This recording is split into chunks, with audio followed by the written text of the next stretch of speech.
Hello, career TV में आप सभी लोगों का स्वागत है।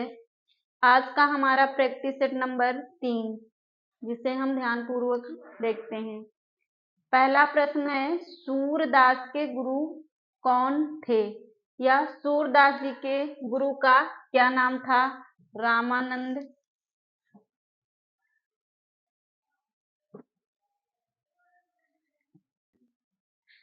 पहला प्रश्न जो हमारा है, सूरदास के गुरु कौन थे? सूरदास के गुरु कौन थे? रामानंद, रामदास, वल्लभाचार्य या विठल नाथ। तो सूरदास के गुरु कौन थे? सूरदास के गुरु थे वल्लभाचार्य। कौन थे?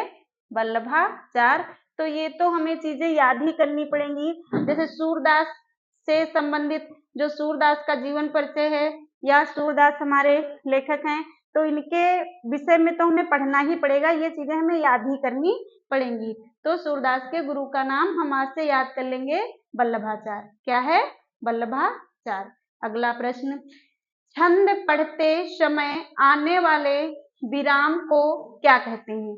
छंद जब हम पढ़ते हैं तो छंद पढ़ते समय आने वाले विराम को क्या कहेंगे? गति कहेंगे कि यति कहेंगे कि तुक कहेंगे या गढ़ कहेंगे? तो देखिए, गति क्या होता है कि हम बराबर चल रहे हैं, ये हमारी गति है। और यहाँ पे पूछा गया है छंद पढ़ते समय आने वाले विराम को, जैसे हम थोड़ा सा रुक गए, उसे क्या कहेंगे? उसे कहेंगे यति। क्या कहेंगे? यति। और तुक होता है, जैसे हमारा आधा आधा चरण एक समान है तो वहां पे वो तुक होगा। और गढ़, गढ़ भी, गढ़ों की संख्या 8 है और ये हमें जो है अलग से ही इसका पूरा निकालते हैं। तो यहाँ पे पूछा गया है छंद पढ़ते समय आने वाले विराम को क्या कहते हैं? उसे कहते हैं यति। क्या कहते हैं? यति। अगला प्रश्न, विशेषण शब्द जिस संज्ञा या सर्वनाम की विशेषता, यहाँ पे विशेषता, यहाँ पे हो जाएगा विशेषता।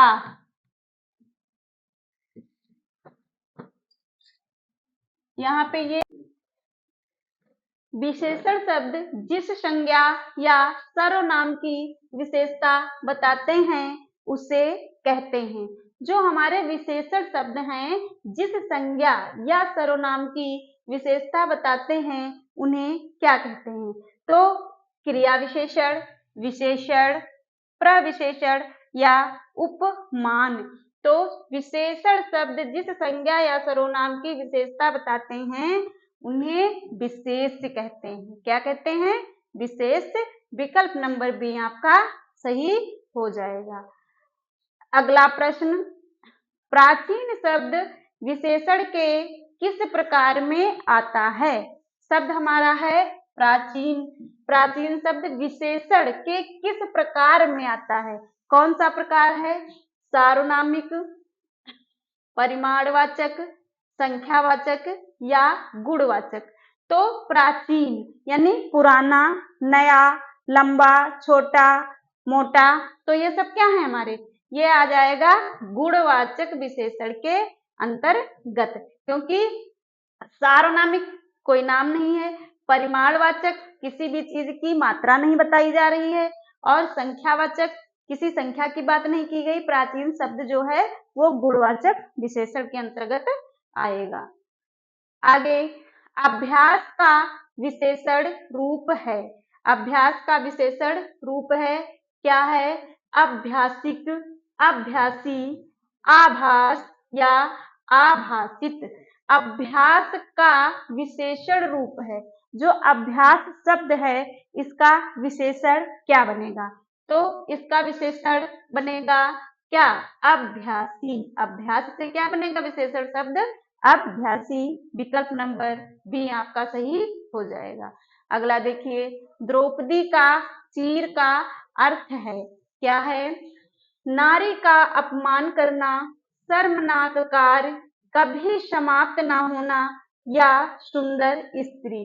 तो द्रौपदी का जो चीर था उसकी क्या विशेषता थी?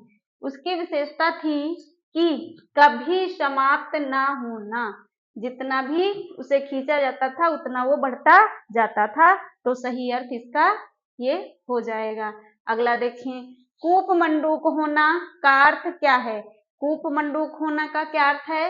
कूप माने होता है कुआं और मंडूक माने मेढक। कूप माने कुआं और मंडूक माने मेढक, यानी कि कुएं में रहने वाला मेढक। तो उसके लिए हम क्या अर्थ निकालेंगे कि कुएं में गिरना या मूर्ख होना या मात देना या सीमित ज्ञान या सीमित अनुभव होना। तो इसका अर्थ क्या हो जाएगा? सीमित ज्ञान या सीमित अनुभव होना। कुएं, कूप मंडूक यानी जो कुएं में मेढक है वो जानता है दुनिया इतनी ही बड़ी है। जब वो कुएं से बाहर निकलेगा तब उसे पता चलेगा कि दुनिया बहुत बड़ी है। तो यानी कि सीमित ज्ञान या सीमित अनुभव होना। अगला देखें, पूरब और उत्तर के बीच की दिशा क्या कहलाती है? जैसे आपकी ये दिशाएं हैं क्या? पूरब, पश्चिम, उत्तर, दक्षिण। तो आपसे क्या पूछी गई है? पूरब और उत्तर। तो पूरब और उत्तर ये आ जाएगी आपकी ये बीच की, ये पूरब और उत्तर, ये आपकी क्या हो जाएगी? पूरब और उत्तर। तो इस दिशा को क्या कहते हैं? आग्नेय, ईशान, वायव्य या नैऋत्य क्या कहते हैं? तो इस दिशा को कहते हैं ईशान। क्या कहते हैं? ईशान। क्या कहते हैं? ईशान कहते हैं। और विकल्प नंबर बी हमारा सही हो जाएगा। आगे देखें, वलय शब्द का अर्थ चिन्हित कीजिए। वलय का अर्थ क्या है? वृक्ष की छाल, गोलाकार घेरा, मृग छाल या आवरण। तो वलय शब्द का अर्थ चिन्हित कीजिए। वलय शब्द का अर्थ चिन्हित कीजिए। तो वलय शब्द का मतलब होता है गोलाकार घेरा। वलय क्या होता है? गोलाकार घेरा। इसे वलय के नाम से जानते हैं। अगला प्रश्न, नीचे दिए गए शब्दों में से अव्ययी भाव समास का चयन कीजिए। अव्ययी भाव समास का चयन कीजिए। तो देखिए यहाँ पे हमें अव्ययी भाव समास का चयन करना है। जैसे पाप या पुण्य, आजीवन, घुड़सवार या पीताम्बर। तो यहाँ पे अव्ययी भाव समास का कौन सा शब्द है ये हमें चुनना है। तो पाप पुण्य, यहाँ तो योजक चिन्ह लगा है, तो ये कौन सा समास हो जाएगा? द्वंद। कौन सा हो जाएगा? द्वंद समास हो जाएगा। फिर आजीवन, घुड़सवार घोड़े पर सवार होने वाला, पीताम्बर यानी कि पीला है अंबर जिसका। तो यहाँ हमें पूछा है अव्ययी भाव, तो हो जाएगा आजीवन माने जीवन भर। विकल्प नंबर बी आपका सही हो जाएगा। आगे देखें, ठीक समय पर आ जाना में कौन सा कारक है? ठीक समय पर आ जाना। तो ठीक समय पर, तो पर आ जाना कौन सा कारक है? कर्म, करण, संप्रदान या अधिकरण। तो पर में ये जो हमारे चिन्ह होते हैं वो अधिकरण कारक के अंतर्गत आते हैं। जैसे कारक चिन्ह आपने पढ़े होंगे, कर्ता ने कर्म को करण से, संप्रदान के लिए अपादान अलग करने के अर्थ में का, की, के, नानी, ने।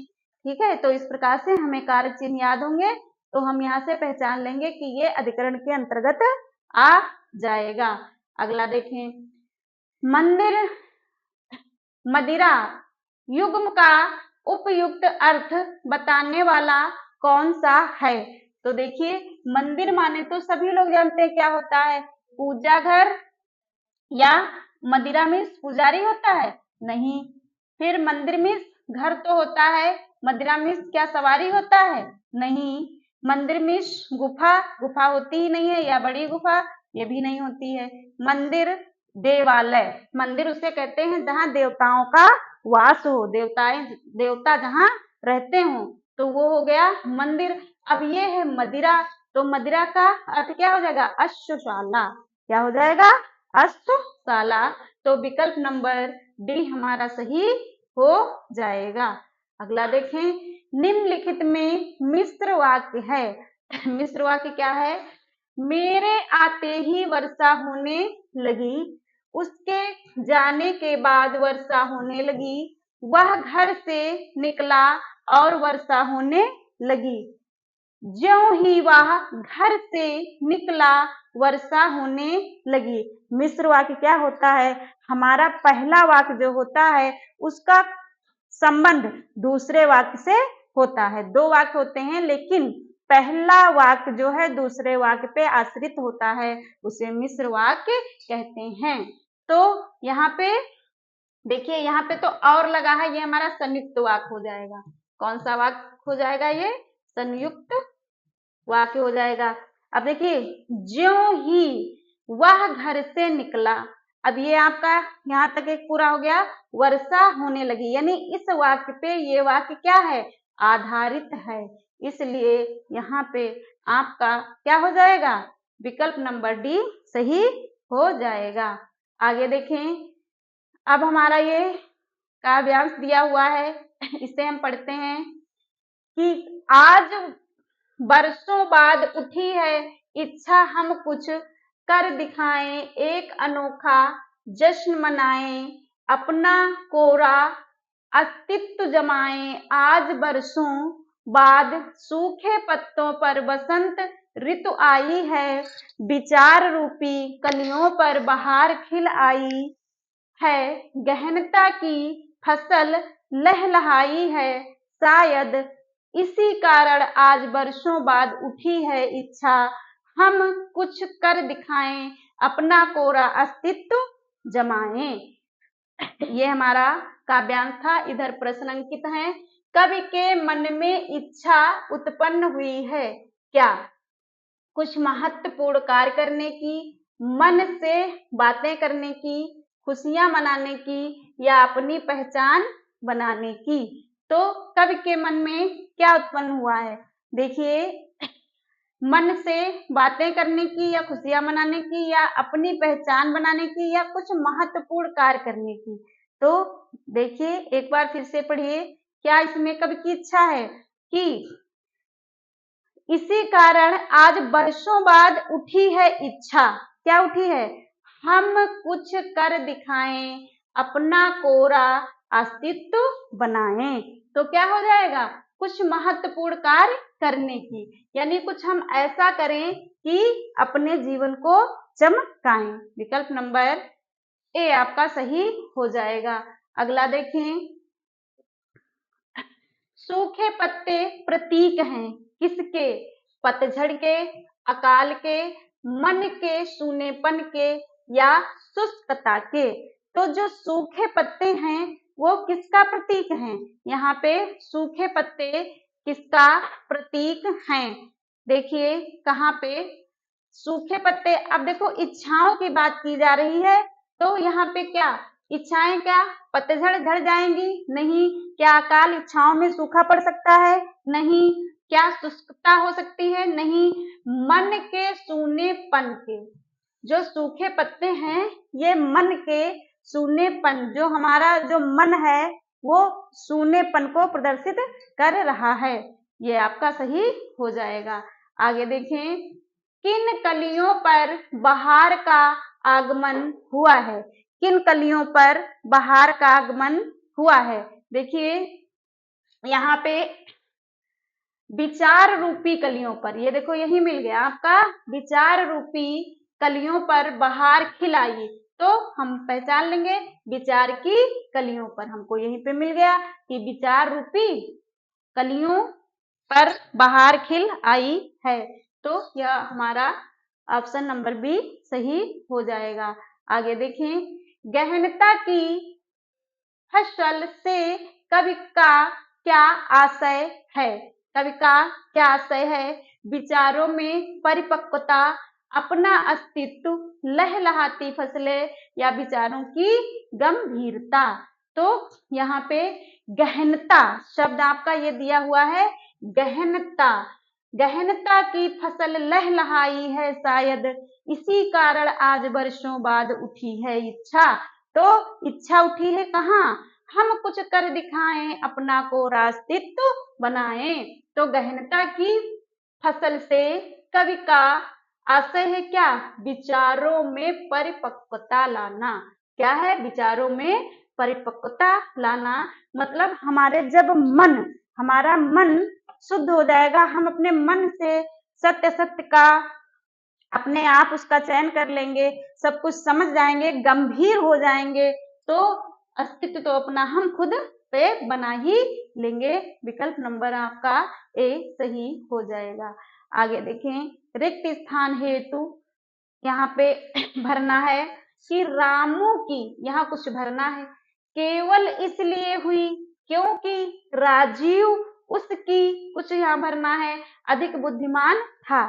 तो अधिक जो बुद्धिमान था उसकी क्या की जाएगी? पहले हम लास्ट वाला देखते हैं। अपेक्षा या अपेक्षा माने नकारात्मक ही जाएगा, तो जो बुद्धिमान होगा उसके प्रति नकारात्मक सोच हो ही नहीं सकती, तो हम इधर से ही देखते हैं, तो ये भी नहीं है, बुद्धिमान के साथ अपेक्षा नहीं है। अब ये दोनों हो सकते हैं, अब हम पहला मिलाएंगे। ठीक, तो रामू की अपेक्षा रख के देखें, पहले सी वाला देखते हैं। रामू की अपेक्षा केवल इसलिए हुई क्योंकि राजीव उसकी उपेक्षा अधिक बुद्धिमान था। तो हमारा यही विकल्प सही बैठ रहा है, क्योंकि बुद्धिमान के साथ ही हम अपेक्षा रखेंगे, और ये अपेक्षा रामू की अपेक्षा केवल इसलिए हुई क्योंकि राजीव उसकी क्या अपेक्षा अधिक बुद्धिमान था। ये आपका विकल्प हो जाएगा। आगे देखें, ये एक पंक्ति दी हुई है, निम्न पंक्ति में सही अलंकार का चयन करना है, तो क्या होगा? देखिए, पानी बिच मीन पियासी, मोहि सुनि सुनि आवे हासी। तो क्या यहाँ विभावना है या अतिशयोक्ति है, कोई बढ़ा चढ़ा के बात की गई है, या विशेषोक्ति है, या उपमा है, किसी की उपमा की गई है। तो क्या पानी बिच मीन पियासी और यह सुनि सुनि मोहे आवे हासी, तो यहाँ पे आपका विशेषोक्ति अलंकार हो जाएगा। विकल्प नंबर सी आपका सही है। अगला देखें, निम्नलिखित विकल्पों में से किस विकल्प में शब्द व्यक्तिवाचक संज्ञाएं हैं? किसमें व्यक्तिवाचक संज्ञाएं हैं? तो देखिए, व्यक्तिवाचक संज्ञा हम जानते ही हैं कि किसी नाम स्थान के जो भी हमारे शब्द हैं उन्हें हम क्या कहेंगे? संज्ञाएं तो कई प्रकार की होती हैं, जातिवाचक, भाववाचक, और लेकिन किसी के गुण, नाम, दशा आदि जो हमारे शब्द हैं वो संज्ञा कहलाएंगी। तो यहाँ पे पूछा जा रहा है कि व्यक्तिवाचक संज्ञा, हमसे कौन सी संज्ञा पूछी जा रही है? व्यक्तिवाचक। तो व्यक्तिवाचक देखिए, राम है, रामचरितमानस एक किताब का नाम है, गंगा एक नदी का नाम है। आगे भी देख लेते हैं, कृष्ण, कामायनी और मिठास, ये भाववाचक संज्ञा हो गई, कट गया। लखनऊ तो नाम है, आम, अब कौन सा आम? चौसा, लंगड़ा, कौन सा? दशहरी या बुढ़ापा, ये भी कट गया, भाववाचक है। ममता, वकील या पुस्तक, तो ये भी जो है नहीं, हमारे पूछ रहा है व्यक्तिवाचक संज्ञा, इसमें राम है, रामचरितमानस है, और गंगा एक नदी का नाम है। तो आज की क्लास हमारी यहीं तक रहेगी। आज के प्रश्नों से आपके कितने प्रश्न सही हुए हैं कमेंट बॉक्स में आप भेजिएगा। अगले शीर्षक के साथ नेक्स्ट क्लास आपको अगले दिन मिलेगी। जय हिंद, जय भारत।